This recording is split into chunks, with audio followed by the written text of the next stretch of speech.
بسم الله الرحمن الرحيم الحمد لله الذي وحده والصلاة والسلام على من لا نبي بعده أما بعد فأعوذ بالله من الشيطان الرجيم إنا أنزلناه في ليلة مباركة إنا كنا منزلين وقال تعالى شهر رمضان الذي أنزل فيه القرآن وقال تعالى إنا أنزلناه في ليلة القدر وما أدراك ما ليلة القدر ليلة القدر خير من ألف شهر تنزل الملائكة والروح فيها بإذن ربهم من كل أمر سلام هي حتى مطلع الفجر قال النبي صلى الله عليه وسلم من صام رمضان إيمانا واحتسابا غفر له ما تقدم من ذنبه قال النبي صلى الله عليه وسلم من عمل عملا ليس عليه أمرنا فهو رد عن عائشة رضي الله تعالى عنها قال رسول الله صلى الله عليه وسلم من أحدث في أمرنا هذا ما ليس منه فهو رد اللهم صل على محمد وعلى آل محمد كما صليت على إبراهيم وعلى آل إبراهيم إنك حميد مجيد اللهم بارك على محمد وعلى آل محمد كما باركت على إبراهيم وعلى آل إبراهيم إنك حميد مجيد الحمد لله সকল প্রশংসা আল্লাহ সুবহানাহু ওয়া তাআলার জন্য যিনি আমাদেরকে সিয়াম অবস্থায় দুনিয়ার শ্রেষ্ঠ জায়গা তার ঘরে আসার বসার সুযোগ এবং তৌফিক দিয়েছেন। শান্তি অবতীর্ণ হোক আল্লাহ রাসূলের উপরে। আল্লাহুম্মা সাল্লি আলাইহি আল্লাহুম্মা বারিক আলাইহি। কেমন আছেন সকলে? আলহামদুলিল্লাহ। আল্লাহ সুবহানাহু ওয়া তাআলার অশেষ মেহেরবান, শুকরিয়া। রমজানের মতো একটা গুরুত্বপূর্ণ ইবাদত, যার জান্নাতে ঢোকার দরজা গেটই আলাদা। সুবহানাল্লাহ। এমন একটা ইবাদতের ভিতরে আল্লাহ আমাদেরকে শরীক রেখেছেন। এখন এই রমাদানে ইফতারকে সামনে রেখে আমাদের আলোচনার কয়েকটা টপিক, কয়েকটা বিষয়। প্রথম বিদাত সম্পর্কে সংক্ষিপ্ত একটা স্বচ্ছ ধারণা। এরপরে আমরা লাইলাতুল কদর সম্পর্কে আমরা চলমান এবং চূড়ান্ত বিষয়গুলো আমরা উপস্থাপন করব ইনশাআল্লাহ। আলোচনা শুরু করার পূর্বে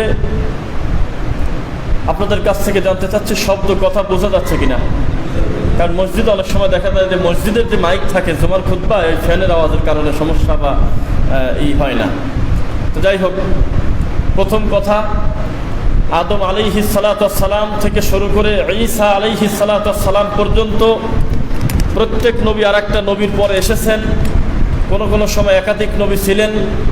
তার কারণ মুহাম্মদ সাল্লাল্লাহু আলাইহি ওয়াসাল্লাম এসেছিল না। তার মানে কি, শেষ নবী আসার আগ পর্যন্ত প্রত্যেকটা নবীর পরে সিরিয়াল আসার সম্ভাবনা ছিল। নবী পরিবর্তনের পাশাপাশি শরীয়তের বহু কিছু পরিবর্তন হয়ে গিয়েছিল। বহু শরীয়তের বিধান এক নবীর সময় যেটা ছিল অন্য নবীর সময় সেটা ভেরি করে নাই, শরীয়ত সেটা বেশি দিন রাখে নাই, পরিবর্তন হয়ে গেছে। একমাত্র মুহাম্মদুর রাসূলুল্লাহ সাল্লাল্লাহু আলাইহি ওয়াসাল্লামের শরীয়ত যখন আসলো, এইটা আসার সাথে সাথে কিয়ামত পর্যন্ত শরীয়ত পূর্ণতা পেয়ে গেছে। আর কোনোদিন ভিন্ন কোনো শরীয়ত, ভিন্ন কোনো বিধান আসবে না। সূরা মাইদা আয়াত নং 3, আল ইয়াউমা আকমালতু লাকুম দীনাকুম। শরীয়তটাকে, দিনটাকে পূর্ণ করে দেওয়া হয়েছে মুহাম্মদ সাল্লাল্লাহু আলাইহি ওয়াসাল্লামের উপর। এইটার দ্বারা আমরা বুঝি মানুষ কিয়ামত পর্যন্ত এমন কোনো বিপদে পড়বে না যার জন্য আলাদা করে কোনো বিধান জিবরাইলের মাধ্যমে নাজিল করতে হয়। সুবহানাল্লাহ। মানুষ কোনোদিন এমন কোনো বিপদে পড়বে না যে শরীয়তে আলাদা করে তার জন্য ভিন্ন বিধান নাজিল করতে হবে। তো এই চূড়ান্ত ধর্মের দিনটায় আপনি মানেন না মানেন, প্রায় শতকরা 98 জন মানুষ আমরা দিন ধর্ম তদন্ত ছাড়া যে যার মতো করে চালাচ্ছি। দেখা গেল যে একটা মানুষ বিপদে পড়েছে, একটা আলেম বড় বিপদে। আজকে দেখলাম এখন আলেম ওলামা একটু কষ্টে আছে, সবাই খুব সমস্যার ভিতরে। এই জন্য কেন্দ্র থেকে অর্ডার দিয়ে দিল যে যার মতো করে দোয়া ইন্নুস পড়ো, দোয়া ইন্নুস খতম করো। কথা বুঝতেছেন? দোয়া ইন্নুস খতম করো, তারপরে জায়গায় জায়গায় গিয়ে সবাই মিলে একটু হাত তুলে একটু দোয়া করো, খতমের পর খতম পড়ো। মানে আমাদের একটা স্বভাব হয়ে গেছে,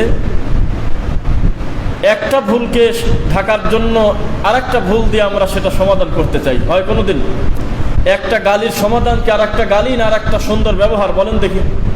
এটা তো জুমার খুতবা না, আপনারা কথা বলবেন।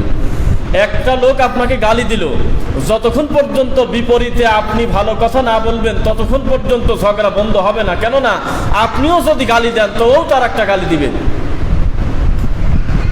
তো মানুষ আল্লাহকে পেতে গিয়ে আল্লাহ সন্তুষ্টি অর্জনের জন্য অগণিত বিদআত, অগণিত ভুল তথ্য, ভুল পন্থা অবলম্বন করে তার কষ্টার্জিত ইবাদত বন্দেগী ধূলিসাৎ করে দিচ্ছে। নাউযুবিল্লাহি মিন যালিক।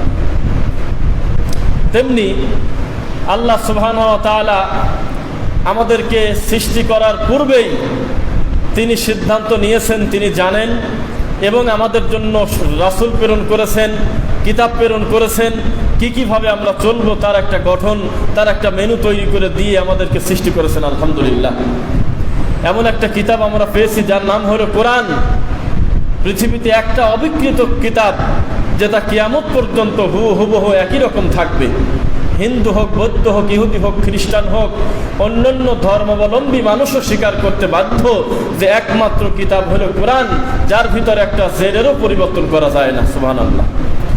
দুর্ভাগ্যজনক বশত এই ধর্মটাকে আমরা হাসির পাত্র বানাইছি, আমরা মানুষকে হাসাচ্ছি এই ধর্ম ব্যবহার করে, যার কারণে মানুষ দিক বিদিক হয়ে ঘুরতেছে, যে যেটা মনে করতেছে সেটাই ধর্ম। আমরা একটা জায়গা সালাত আদায় করতে গেলাম, এখন বড় জুব্বা দেখে বা যেভাবে হোক দুই একজন চিরে ফেলছে, সব মসজিদে হচ্ছে, জোর করে সালাত পড়তে দিয়েছে আসরের সালাত।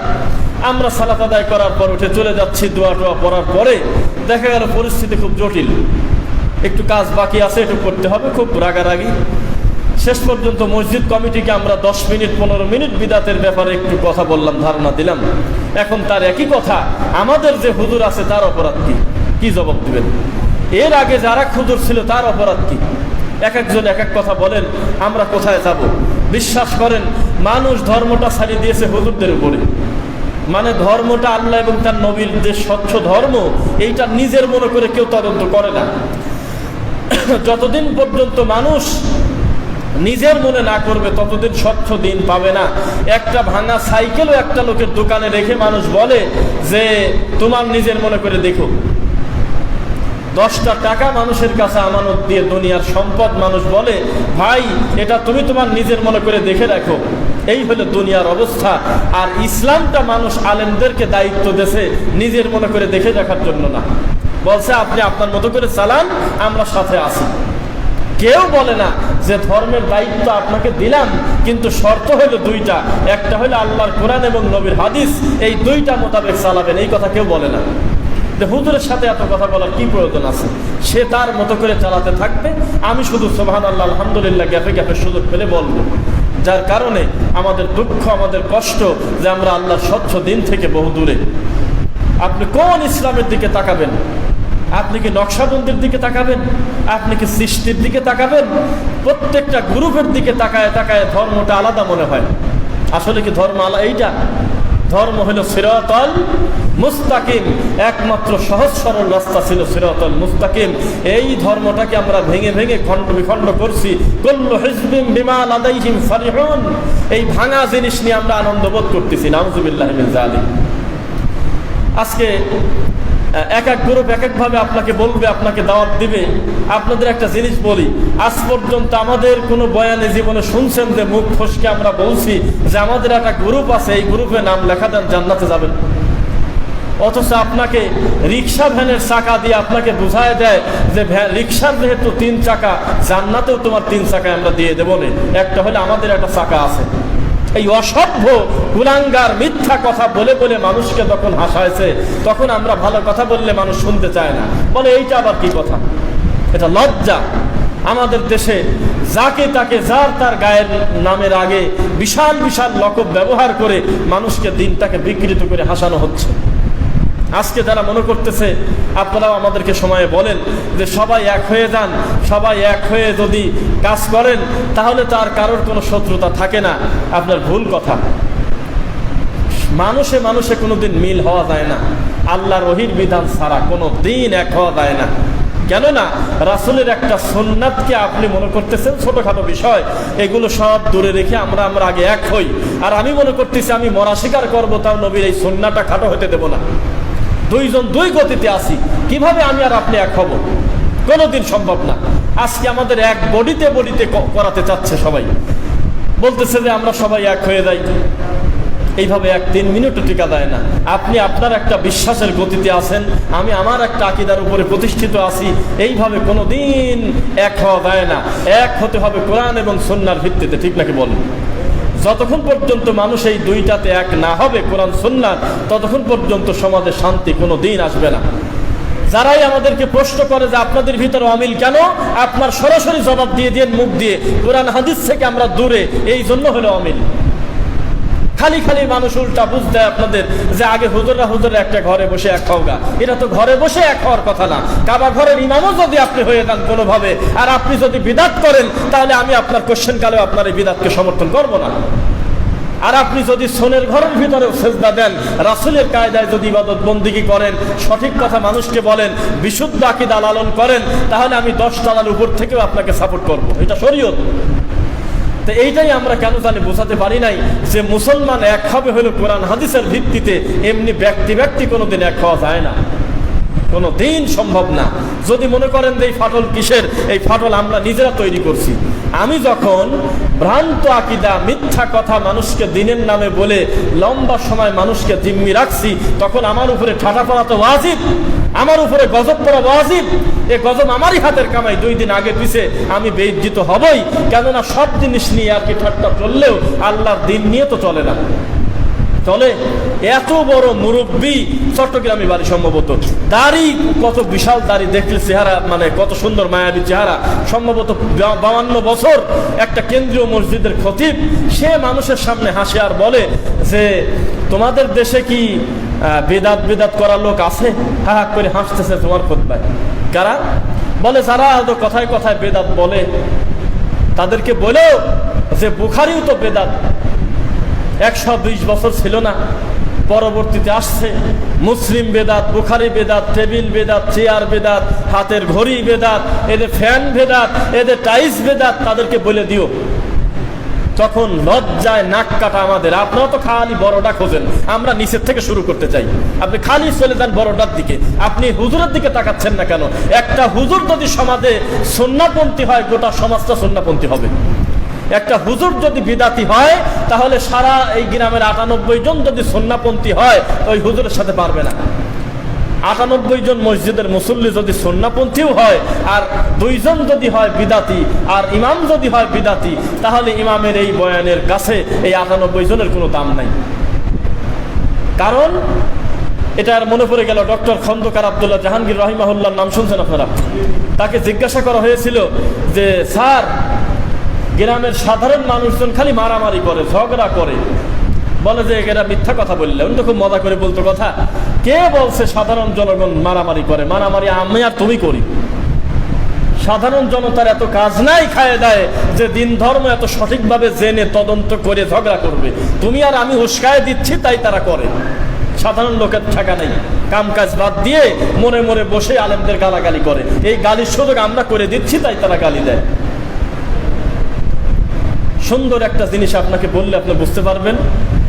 রমাদান মাস অগণিত রহমত বরকতের মাস। এই মাসটা আল্লাহ সুবহানাহু ওয়া তাআলা 11 মাস থেকে ভিন্ন করেছেন। আলহামদুলিল্লাহ, এমন ভিন্ন করেছেন যে এই মাসের নির্দিষ্ট কোনো নেকি মানুষকে জানতে দেয় নাই। কি যে দিবে তার আর শেষ নাই। 11 মাস বেতন দিয়েছে হলো এই আপনার চট্টগ্রামের একজন, কিন্তু টোটাল সম্পদের যিনি মালিক, সেই মালিক আপনাকে ফোন করে বলছে যে এবারের বেতন তোরা কেউ দিস না, আমি নিজে আমার হাত দিয়ে আমি দেব। আপনি নিশ্চিত জানেন কম আশা করা ঠিক না।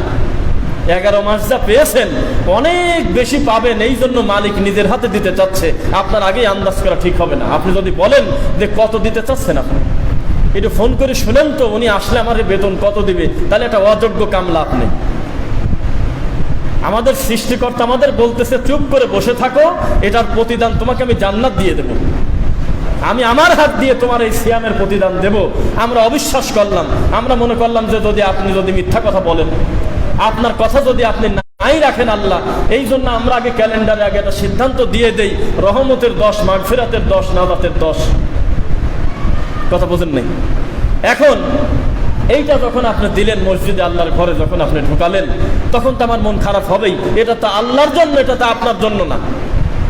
এদেশের সব লোক জাহান্নামে গেলে আমার কি? প্রত্যেককে জাহান্নামের আগুন থেকে বাঁচানোর চাইতে আমার নিজেকে জাহান্নামের আগুন থেকে বাঁচার চেষ্টা করা ফরজ। আপনি আকার ইঙ্গিতে বুঝে নেন, এদেশের মানুষ হলে আবেগে ইসলাম চালায়। বললাম যে আবেগে যা বলে দিবেন তাতেই সব রেডি। একমাত্র আবেগটাকে কাজে লাগায় আমাদের এই দেশে এখন বর্তমান হাজার হাজার কোরআনের হাফেজ, হাজার হাজার আলেমদের তৈরির কারখানা, মাদ্রাসা এখন বন্ধ। করোনা আমাদেরকে বহু কিছু বোঝাচ্ছে। তার একটা বোঝা হলো যে সত্যি সত্যি কি হ্যান্ড স্যানিটাইজার দিয়ে হাত ধোয়া, সত্যিই কি ফিজিক্যাল ডিস্টেন্স বজায় রেখে, সত্যিই কি মুখে মাস্ক পরলে এই করোনা থেকে বাঁচা যাবে, এটা কি বুঝতে পারেন আপনি?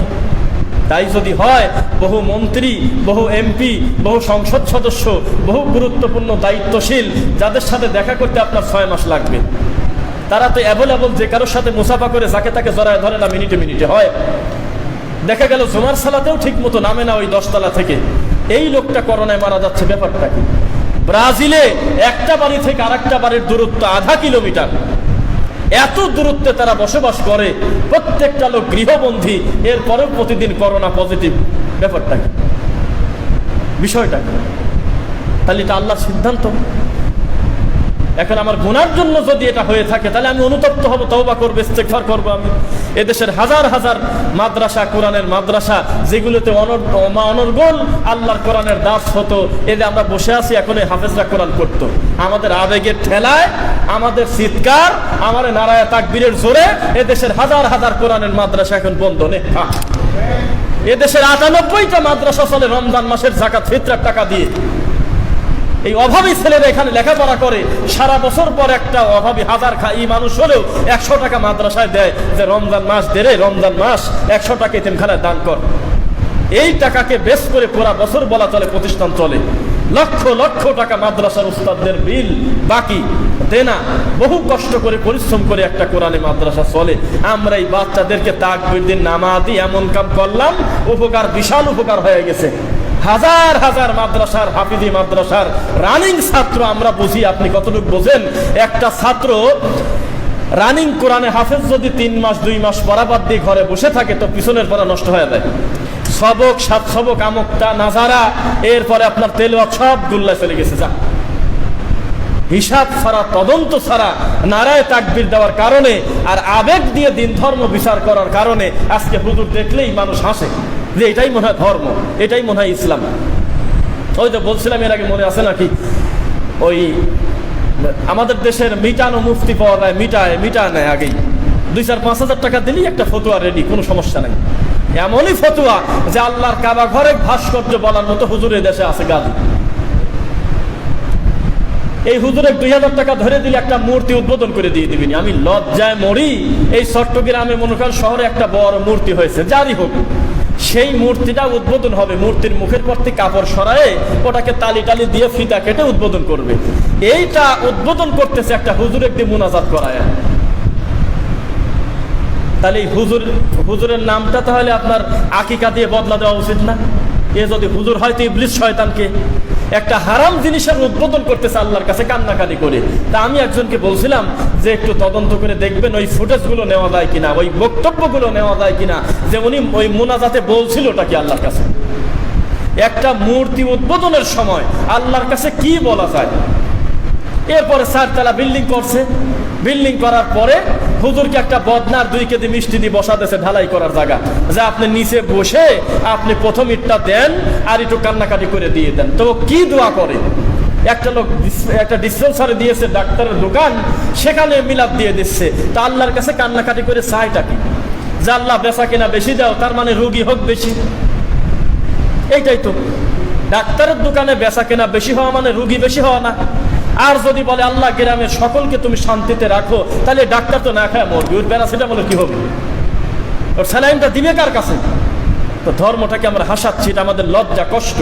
আমরা যে কোনো একটা টপিকের উপর কথা বলতে গেলে এত বেশি ক্ষত আমাদের গায়ে, এত বেশি রুগী আমরা, যে আমাদের সাধারণ ক্যাপসুল বড়িতে আর হচ্ছে না, এখন ওপেন হার্ট সার্জারি করা লাগতেছে। এটা দুঃখ, এটা কষ্ট। বিদাত সম্পর্কে স্বচ্ছ ধারণা আপনারা নেবেন ইনশাআল্লাহ। বিদাত মানে মুহাম্মদ সাল্লাল্লাহু আলাইহি ওয়াসাল্লাম যা দিয়েছে তার বিন্দু মাত্র কম বেশ করে আবার নেকিও আশা করা, এর নাম হলো বিদাত। আর নবীর সময় মাইক ছিল না, প্লেন ছিল না, বুখারি ছিল না, এই কথা যে হুজুর বলবে তাকে যেভাবে হোক টাকা পয়সা সবাই মিলে সাদা তুলে আবার আলিফ বা তাসা পড়তে বলবেন যে আবার আলিফ বা তাসা থেকে শুরু করেন, আর একবার পড়েন। কারণ পৃথিবীতে কোনো গাধা নাই যেই লোকটা মাইকে কথা বলার সময় মনে করে যে খালি মুখে বলার থেকে 10টা নেকি বেশি পালাম, মনে করে কেউ? প্লেনে হজ করার সময় কেউ কোনোদিন মনে করে না? ইতিহাস সাক্ষী যে আমার দাদা পায়ে হেঁটে নদী পথে কত কষ্ট করে নৌকায় হজ করছে 3 মাস ভরে গিয়ে, আর আমি 2 ঘন্টার ভিতরে ওখানে পৌঁছে গেলাম, এই জন্য আমার নেকি বেশি। এরকম কোনো পাগল পাইছেন? কেউ টেবিল আর চেয়ারে বসে খাওয়ার সময় কি মনে করে যে মাটিতে বসে খাওয়ার চাইতে টেবিলে বসে খেলে 10টা নেকি বেশি হয়?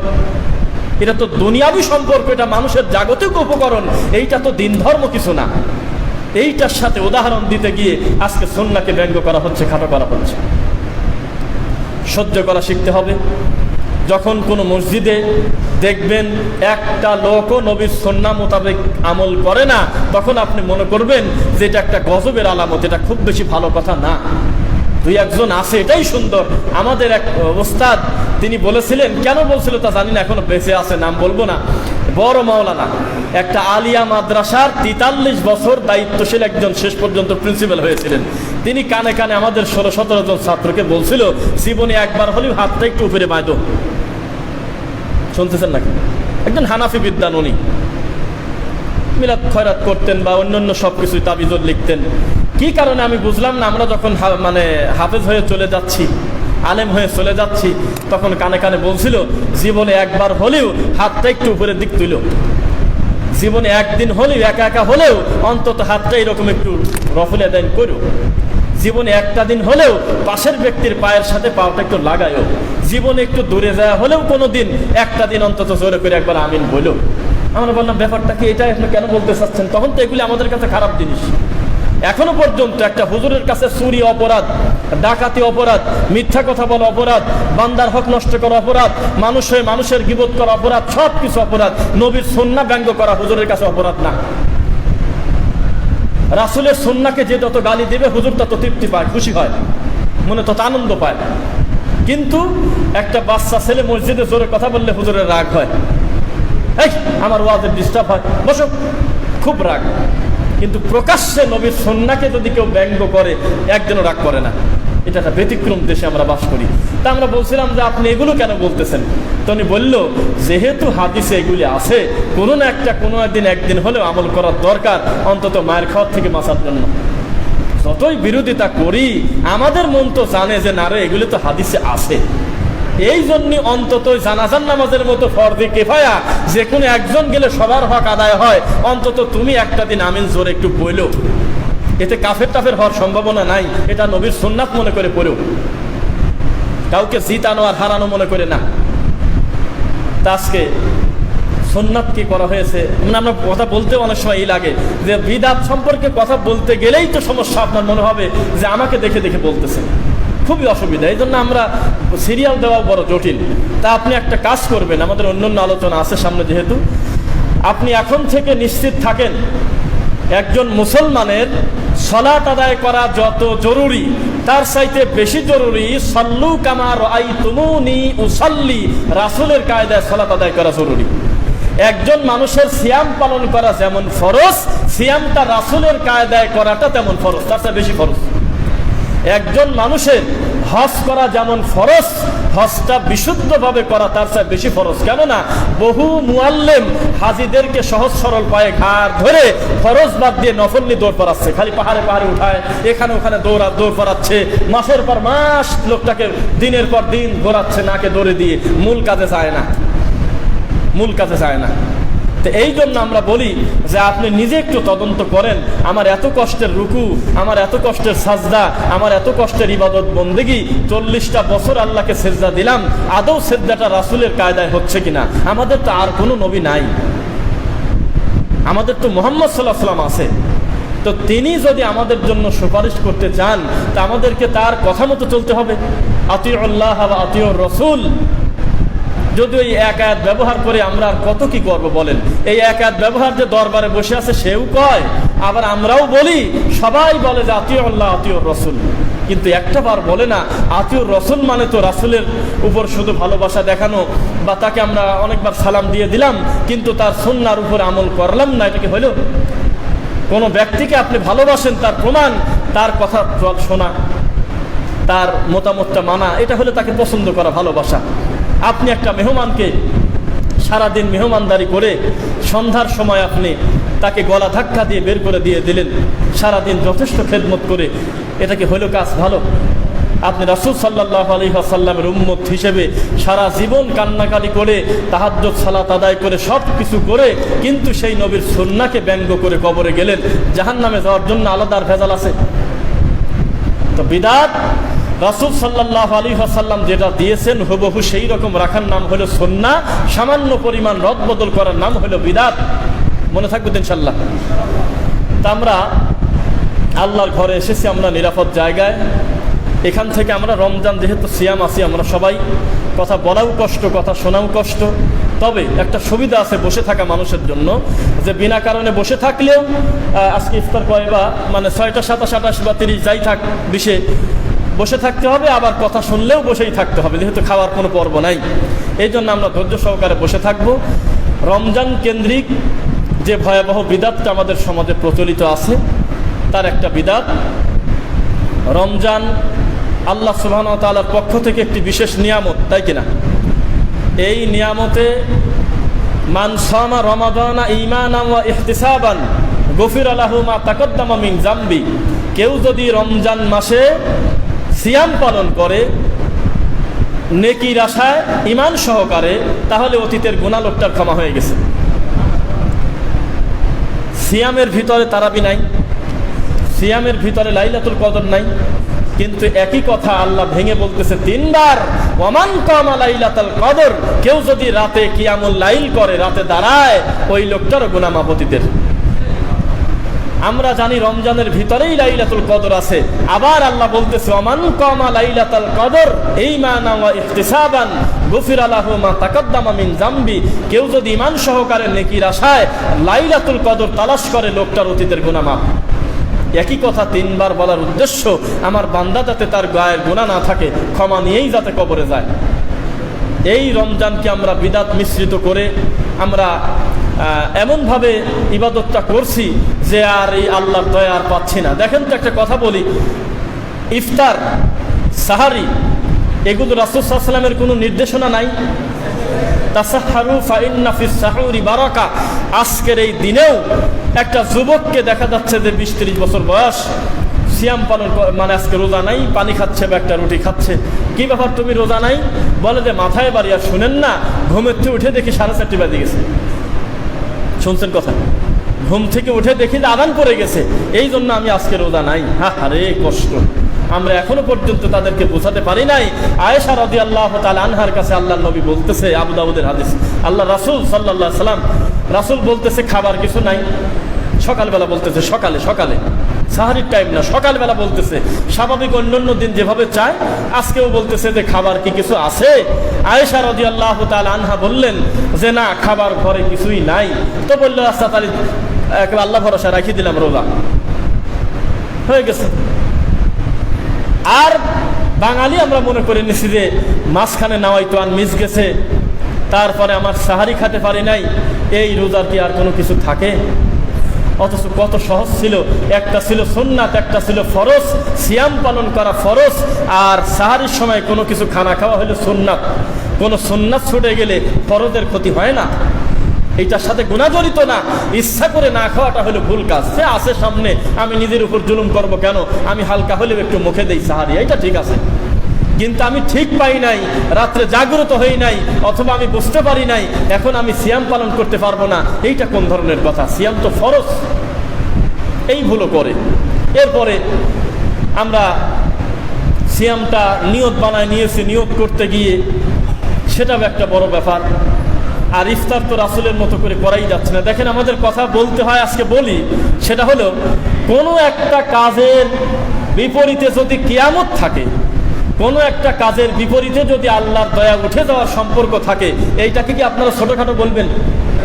রাসূল সাল্লাল্লাহু আলাইহি ওয়াসাল্লাম বলতেছে, লা ইয়াজালুন নাসু বিখাইর আজ্জালুন নাস আজ্জালুল ফিতর মা আজ্জালুল ফিতর। আমার উম্মত ততদিন পর্যন্ত ধ্বংস হবে না যতদিন পর্যন্ত তাড়াতাড়ি ইফতার করবে। সুবহানাল্লাহ। অথচ একটা গ্রামের ভিতরে আপনার খারাপ হওয়ার জন্য রাসূলের এই সুন্নাত আমল করাই যথেষ্ট। ভরা মজলিসে, মানে আমাদের ভাইদের দৃষ্টিতে ৩-৪ মিনিট আগে আপনি ইফতার একটা খেজুর গালে দিয়ে দেখেন কি অবস্থা। গোটা গ্রামের কাছে কালারিং হয়ে যাবেন না যে সারাদিনের পর এখন রোজাটাই একবারে মেরে দিয়েছে, যা সারাদিন পারলো আর ৩-৪ মিনিট পারতো না। আবার কেউ কেউ আজান পড়তেছে, আর একটা মিনিট দেরি করো, আমারই ইমাম তার দেয় নাই, আমারই মসজিদে তার পরে নাই।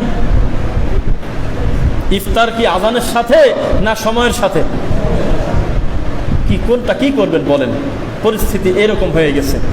তো যে কথা বলতেছিলাম, রমজানের গোটা মাস রহমত, বরকত, নাজাত, গোটা মাস আলাদা করে কোনো তারতম্য করার কোনো প্রয়োজন নেই। ফতিহাত আবু আবু সামা, ফতিহাত আবু আবু রহমা। যেই রমজান আমাদের সামনে এসে গেছে, সঙ্গে সঙ্গে আল্লাহর রহমতের দরজা খুলে গেছে। সুবহানাল্লাহ। সঙ্গে সঙ্গে জাহান্নামের দরজা আটকে গেছে। জাহান্নামের দরজা আটকে যাওয়া মানে এখনো তো জাহান্নামেই যায়নি, আটকাবে কি? তার মানে হলো জাহান্নামে যাওয়ার কর্মকাণ্ড যেগুলো রয়েছে, এগুলো থেকে আল্লাহ আপনাকে হেফাজত করবেন ইনশাআল্লাহ।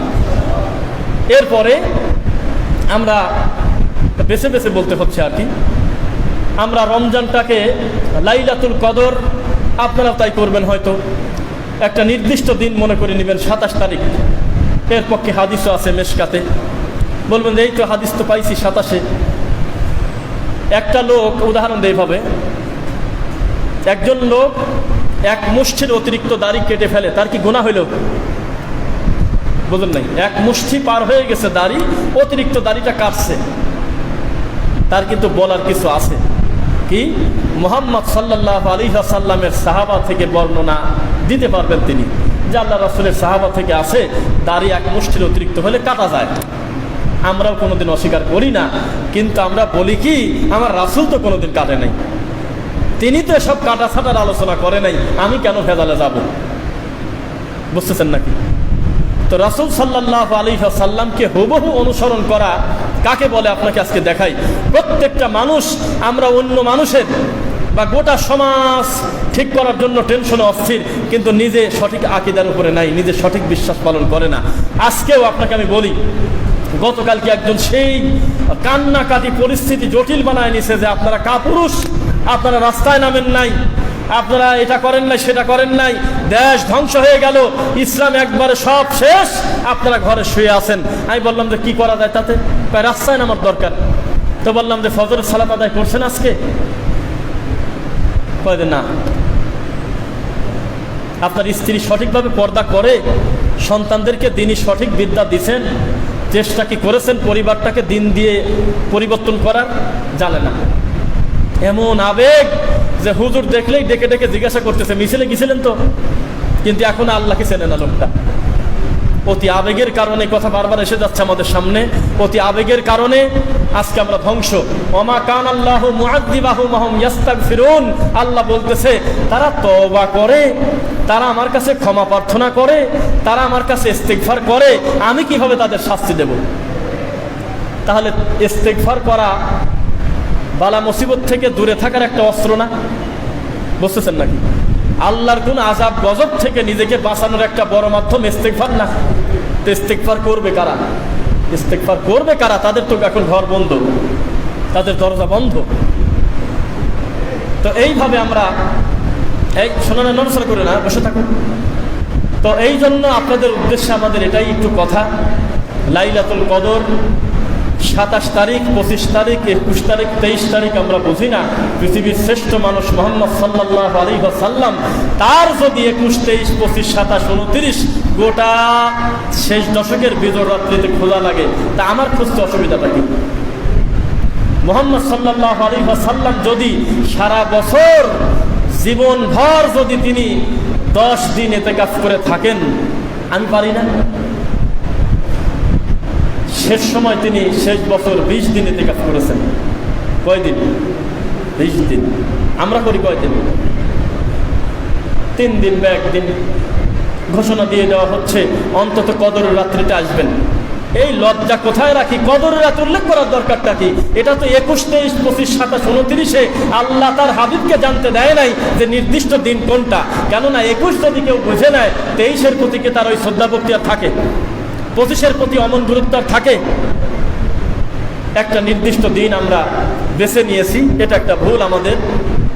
লাইলাতুল কদর এটা এত গুরুত্বপূর্ণ ইবাদত, মুহাম্মদ সাল্লাল্লাহু আলাইহি ওয়াসাল্লাম এবং তার পরিবার একেবারে কঠিনভাবে দৃঢ় হয়ে, আমরা বলি মাজায় গামছা বেঁধে একেবারে সঠিকভাবে লেগে দেওয়া আল্লাহর ইবাদতে।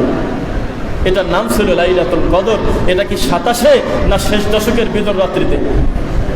শেষ দশকের বিজয় রাত্রিতে প্রত্যেকটা রাত আল্লাহর কাছে চাইতে হবে যে আল্লাহ আমার অতীতের গুনাহ ক্ষমা করো আল্লাহ। এরপরে লাইলাতুল কদর, তারপরে আছে ইতিকাফ। যেটা বললাম, ইতিকাফ সম্পর্কে আমাদের সমাজে একটি কথা প্রচলন আছে যে ইতিকাফে অন্তত একজন হলেও বসতেই হয় সমাজ থেকে, নাকি? কেউ যদি না বসে তো জানাজার নামাজের মতো ফরজ তরকের গুনাহ হবে, কেউ না কেউ যাবে, বুঝছেন নাকি? যে কেউ বসা লাগবে।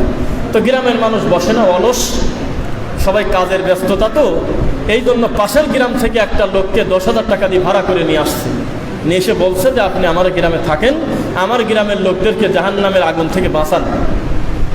এটা হইল সর্বসম্মতিক্রমে ইতিকাফ হলো একটা সুন্নাহ ইবাদত। পৃথিবীর কোনো সুন্নাহ ছুটে গেলে লোকটা গুনাহগার হবে, এইভাবে আপনি বলতে পারেন না, যতক্ষণ পর্যন্ত তা ওয়াজিব ফরজ না হয়। সুন্নাত অবশ্যই গুরুত্বপূর্ণ। সুন্নাত একটা গ্রামের কেউ বসবে না, এটা আমরাও আশা করি না। একটা সমাজে এত মানুষ, ইতিকাফে কেন বসবে না? আমরাও তো বলি অবশ্যই বসা উচিত, কিন্তু বসতে পারে না, এই জন্য গোটা গ্রাম গুনাহগার। এইটা কোন হিসাব? অথচ ওই একই সমাজে বহু লোক ফজরের নামাজ পড়ে না, জোহর পড়ে না, রমজান রোজা রাখে না। এগুলো ফরজ না? মানে ফরজ ছুটে যায়, পর্দা করে না, বান্দার হক নষ্ট করে, এগুলোর ব্যাপারে আলাদা কোনো কেউ বলে না যে এই তোমার পরিবারের কেউ সালাত আদায় করে না, তুমি একা পড়ো, মনে হয় তুমি গুনাহগার হবে যেহেতু তুমি দায়িত্বশীল লোক, বলে না। এই গ্রাম গুনাহগার করার দিন হলো এই আপনার ইতিকাফের দিন। ইতিকাফে যদি কেউ না বসে একজনও, তাহলে অন্য গ্রাম থেকে আনতে হবে। আচ্ছা বলেন তো, অন্য গ্রামের লোকটা কি আপনার বংশের কেউ, রক্তের কেউ, গ্রামের কেউ? তাহলে ও আপনাকে বাঁচায় কিভাবে? এইভাবে আমরা, আমাদের সমাজে এখনো আছে একটা গতি, মানুষ যদি যেটা সহজে পায় সেটার প্রতি আর দরদ শ্রদ্ধা ভক্তি থাকে না। এখনো পর্যন্ত আমাদের গ্রামে টাকা দিয়ে বসায়, পাশের গ্রামে টাকা দিয়ে বসায়। আমাদের কিছু লোক আছে, তারা হায়ারে যায়, খেলোয়াড়রা যেমন হায়ারে যায় এক জায়গা থেকে আরেক জায়গায়, তেমনি ইতিকাফে বসানোর জন্য বিভিন্ন মুরব্বী বুজুর্গ ধরি গ্রামে বসায়, আর বলে যে 1000 টাকা দেবো নে, বসো। আল্লাহ তোমার ঘরে দাঁড়ায় 3 বার কসম করতেছি, আল্লাহর কসম, আল্লাহর কসম, আল্লাহর কসম, যেই জায়গা থেকে আমরা টাইটেল কামেল পর্যন্ত পড়াশোনা করছি, কামেল, আপনি কম মনে করবেন না, 1 থেকে কামেল মানে হলো 1 থেকে MA, বুঝছেন নাকি? এই MA প্রতিষ্ঠান একটা কেন্দ্রীয় প্রতিষ্ঠান, যেখানে হাজার হাজার লক্ষ লক্ষ ছাত্র বড় বড় আলেম হয়ে গেছে, এখনো পর্যন্ত শত শত শিক্ষক জড়িত, হাজার হাজার কোরআনে হাফেজ আলেম পড়াশোনা করে করায়। শিক্ষার ওটা একটা কেন্দ্র না? মনে রাখবেন, কথাটা খেয়াল করে দেখেন, শিক্ষকরা আলেম বানানোর একটা ওটা আতুর ঘর, আলেম বানানোর কারখানা সেন্টারে বসে আছে। আল্লাহর কসম, সেই মসজিদে 3টা ছাত্র 2টা ছাত্রকে টাকা দিয়ে ইতিকাফে বসায় 10 দিনে। 40-50 বছর আপনাকে দিন ধর্মের দায়িত্ব নিয়ে আমার মরার সময় আমার ছাত্র আর আমার ছেলে এসে যদি আমার মরা কবরে যদি খেজুরের ডাল গাড়ে, আমার জীবনটাই বৃথা, আমার এই হুজুরের সবই গেল। সারাটা জীবন ইসলামের খেদমত করার পরে আমার ছাত্র যদি এসে আমার মরা লাশের সামনে কোরআন করে বক্সায়, আমার ধর্ম সব কিছু কিচ্ছু নাই। আর কেউ জানে না 3 জন লোক জানাজায় হয়েছিল, কিন্তু আমার খালেক আমার উপর সন্তুষ্ট ছিল, আমি রাসূলের সুন্নাহ মোতাবেক আমল করছি, ইনশাআল্লাহ আমি জান্নাতি। কথা বুঝতেছেন নাকি? তো এইভাবে ইসলামে দল ভারী করা হারাম। সুন্নাহপন্থী ভারী করতে হবে, আল্লাহর দ্বীনের দাওয়াত দিতে হবে। ওয়ামান আহসানু কাওলাম মিম্মান দাআ ইলাল্লাহ। শুধু দল ভারী করা মানে ব্যক্তি ঠিক করা, বিভিন্ন জিনিসকে প্রতিষ্ঠিত করার জন্য দাওয়াতি কাজ করা, এটা নিষেধ করতে হবে আল্লাহকে খুশি করার জন্য। দল সংখ্যা বাড়ানোর দায়িত্ব আল্লাহ। কেননা আমরা ইতিপূর্বে জানি যে হেদায়েত নূহ আলাইহিস সালামের হাতে নাই, আছে হলে নূহ আলাইহিস সালামের আল্লাহর হাতে। আমরা জানি আদম আলাইহিস সালামের হাতে হেদায়েত নাই, হেদায়েত আছে হলে আদম আলাইহিস সালামকেও যিনি তৈরি করেছেন তার হাতে। আমরা জানি মুহাম্মদ সাল্লাল্লাহু আলাইহি ওয়াসাল্লাম নিজেও চাইলে যে কাউকে হেদায়েত দিতে পারেন না, ক্ষমতা তার হাতে নাই। ইন্নাকা লা তাহদি মান আহবাবতা ওয়ালাকিন্নাল্লাহ ইয়াহদি মান ইয়াশা। মুহাম্মদ সাল্লাল্লাহু আলাইহি ওয়াসাল্লামকে আল্লাহ বলতেছে, মুহাম্মদ সাল্লাল্লাহু আলাইহি ওয়াসাল্লাম আপনি চাইলেই যে কাউকে ভালোবেসে হেদায়েত দিতে পারেন না, হেদায়েতের চাবি আমি আল্লাহর হাতে। তো আমরা বেশিরভাগ সময় এটাই বিবেচনা করি যে আমার গ্রামের বড় মাদ্রাসা, আমার গ্রামের বড় মসজিদ, আমার গ্রামের ওই অমুক বড় হুজুর বলছে। এই বড় হুজুররা যতদিন পর্যন্ত সঠিক দিন ধর্ম প্রচার না করবে, তাদের থেকে অন্ধভক্তি মানুষ না ছড়াবে, ততদিন পর্যন্ত কাজ হবে না। লেখকের নাম বলার দরকার নাই। আজকেও একটা বই দেখলাম, মাঝে মধ্যে দেখি যত ফায়সা নোংরা বই, এই বইয়ের লেখক হলো সেই লোকটা, নাম বলেন না। যত মিথ্যা কথা, যত আজগবি গল্প, যত রাসূলের উপর অপবাদ, যত ফায়সা কথা, এই লেখক হলে সেই লোকটা।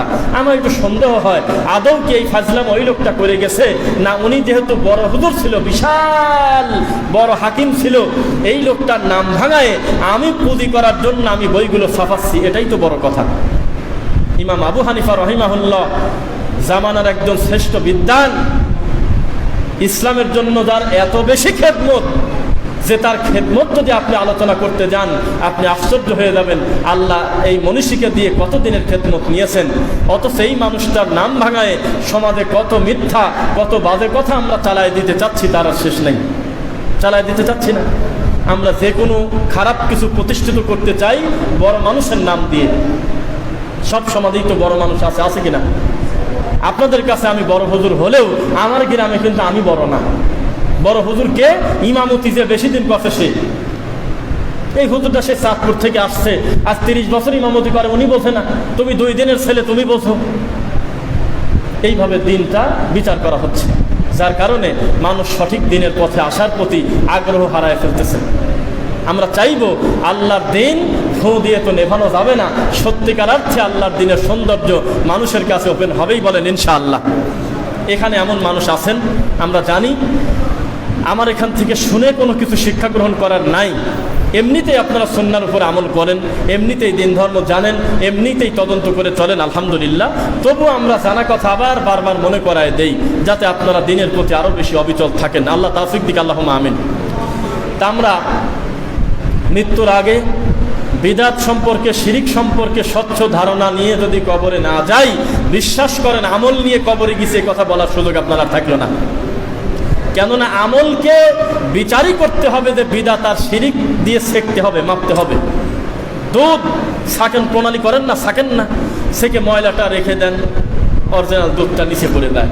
তো শিরিক আর বিদআত যদি মিশ্রিত অবস্থায় যদি কোনো ইবাদতে ঢুকে পড়ে, কিয়ামত পর্যন্ত সিজদা দিয়ে চারপাশের উপকার হবে না। প্রত্যেকটা ইবাদত ছাকন প্রণালীর নাম হলো রাসূলের সুন্নাহ মোতাবেক আমল করা, বিদআত আর শিরিককে পরিত্যাগ করা।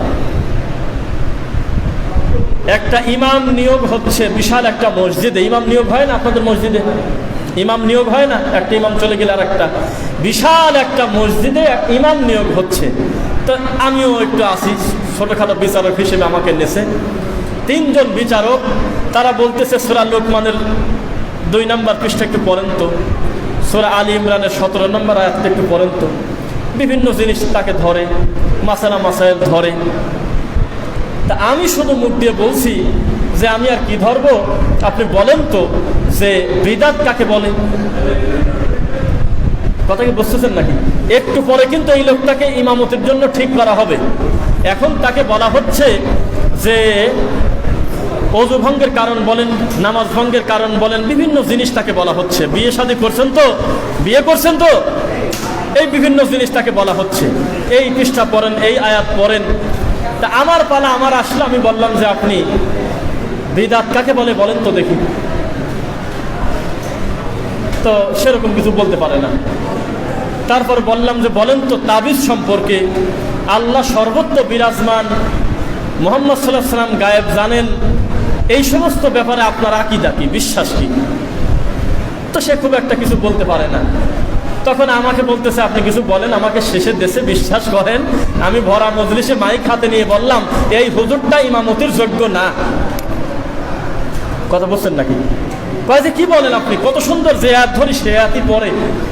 যে কোনো জায়গা থেকে কোরআন পড়তে বলে দেখেন তো কোরআনটা একেবারে হদের পড়া, একেবারে হুফাজের মতো তেলাওয়াত, কি সুন্দর মিষ্টি কোরআন তেলাওয়াত। এতগুলো লোক দেখছি আমরা, আরো 6 জন দেখছি, একজনও তো এত সুন্দর কোরআন তেলাওয়াত করে নাই। আপনি একে বলতেছেন অযোগ্য। আমি বললাম আপনারা বিচার বিশ্লেষণ করেছেন হলো কোরআন কত সুন্দর পড়ে, বিয়ে করছে কিনা, বয়স কত, এর পড়া কি রকম সুন্দর, এইগুলো দিয়ে একটা ইমাম বিচার করতেছেন। আর আমি বিচার করতেছি ওই ইমামের যোগ্যতা আছে কি রকম, তার প্রমাণ, বিদআত আর শিরক সম্পর্কে তার ধারণা কেমন। বুঝতেছেন নাকি? ইমামতির চাবিকাঠি হলো বিদআত শিরক সম্পর্কে ধারণা রাখা। কিন্তু এইটাই আপনাদের কাছে অমূল্য। আমার আশ্চর্য লাগতেছে এই 42 মিনিট ধরে আপনারা প্রশ্ন উত্তর করলেন, একটা লোক মুখ দিয়ে বললেন না যে ইমামটা বিদআতের ব্যাপারে তার ধারণাটা কি, আল্লাহ উপরে আছে না সব জায়গা আছে, এই ব্যাপারে তার ধারণা কি, কেউ বলতে পারলেন না। এটাই বড় কষ্ট। আমরা কি দিয়ে কি বিচার করতেছি? মেয়েটার চুল কত বড়, মেয়েটার ডান পা থেকে বাম পা খাটো কিনা, কোন বংশের মেয়ে, বাপের কত টাকা, একটু হেঁটে হেঁটে দেখাও তো মা, এইটা দেখে দেখে আমরা বিয়ের পাত্রী নির্ধারণ করতেছি, কিন্তু আল্লাহর দিন দিয়ে বিচার করতেছি না আমরা। এটা বড় দুঃখ, বড় কষ্ট। আপনারাও সমাজে বিচার করেন, জুব্বা কত বড়, পাঞ্জাবি কত বড়, টুপি কত লম্বা, সুরমা নেয় কিনা, হাতে কত বড় তাসবিহ, এইগুলো দিয়ে আপনারা ব্যক্তি বিচার করেন। আর আমরা বিচার করি আত্তাকওয়া হাহুনা, আল্লাহ ভীতি হলো এই জায়গায়, এই জায়গা যার যত সুন্দর সে মানুষ তত সুন্দর। ইন্না আকরামাকুম ইনদাল্লাহি আতকাকুম, আল্লাহর কাছে সে তত সম্মানী যা আল্লাহ ভীতি যার অন্তরে যত বেশি। তো শুনতেছেন তো কথা ইনশাল্লাহ? আলহামদুলিল্লাহ। তো এখানে যারা এসেছেন আমরা বলেছি 1000 বিদআতপন্থী আলেমের যে দায়িত্ব নাই, একটা সুন্নাহপন্থী সাধারণ একজন জাহেলের তার চেয়ে বেশি দায়িত্ব আছে। বুঝতেছেন নাকি? তার চেয়ে বেশি দায়িত্ব। কেননা যিনি ভেজাল পণ্য মানুষের কাছে, ও সময় বেশি নেই না,